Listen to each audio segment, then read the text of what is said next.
In a few words, Gideon Spilett, Herbert and Neb were made acquainted with what had happened. This accident, which appeared so very serious to Pencroft, produced different effects on the companions of the honest sailor. Neb, in his delight at having found his master, did not listen, or rather did not care to trouble himself with what Pencroft was saying. Herbert shared in some degree the sailor's feelings.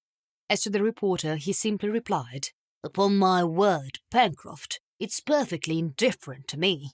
But I repeat that we haven't any fire. Pooh! Nor any means of relighting it. Nonsense!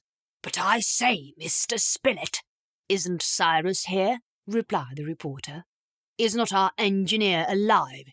He will soon find some way of making fire for us. With what? With nothing." What had Pencroft to say? He could say nothing, for in the bottom of his heart he shared the confidence which his companions had in Cyrus Harding.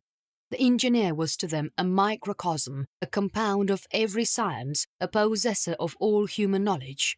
It was better to be with Cyrus in a desert island than without him in the most flourishing town in the United States. With him they would never despair. If these brave men had been told that a volcanic eruption would destroy the land, that this land would be engulfed in the depths of the Pacific, they would have imperturbably replied, "Cyrus is here." While in the palanquin, however, the engineer had again relapsed into unconsciousness, which the jolting to which he had been subjected during his journey had brought on, so that they could not now appeal to his ingenuity. The supper must necessarily be very meagre. In fact, all the grouse flesh had been consumed, and there no longer existed any means of cooking more game. Besides, the croakers which had been reserved had disappeared. They must consider what was to be done. First of all, Cyrus Harding was carried into the central passage.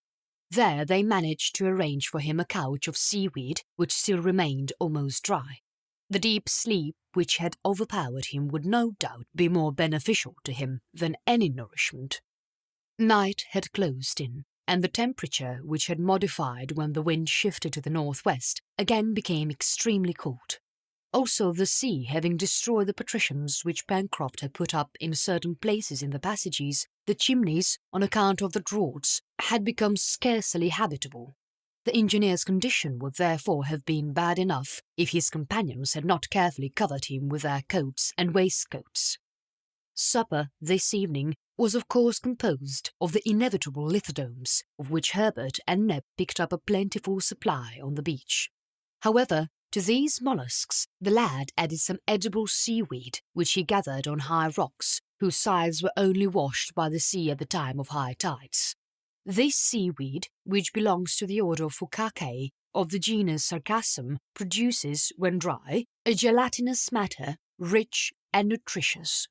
The reporter and his companions, after having eaten a quantity of lithodomes, sucked the sargassum, of which the taste was very tolerable.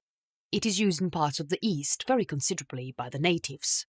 "Never mind," said the sailor, "the captain will help us soon." Meanwhile, the cold became very severe, and unhappily they had no means of defending themselves from it. The sailor, extremely vexed, tried in all sorts of ways to procure fire. Neb helped him in this work. He found some dry moss, and by striking together 2 pebbles, he obtained some sparks, but the moss, not being inflammable enough, did not take fire, for the sparks were really only incandescent and not at all of the same consistency as those which are emitted from flint when struck in the same manner. The experiment, therefore, did not succeed. Pencroft, although he had no confidence in the proceeding, then tried rubbing 2 pieces of dry wood together, as savages do. Certainly, the movement which he and Neb exhibited, if it had been transformed into heat, according to the new theory, would have been enough to heat the boiler of a steamer. It came to nothing. The bits of wood became hot, to be sure, but much less so than the operators themselves. After working an hour, Pencroft, who was in a complete state of perspiration, threw down the pieces of wood in disgust. "I can never be made to believe that savages light their fires in this way. Let them say what they will," he exclaimed. "I could sooner light my arms by rubbing them against each other." The sailor was wrong to despise the proceeding. Savages often kindle wood by means of rapid rubbing.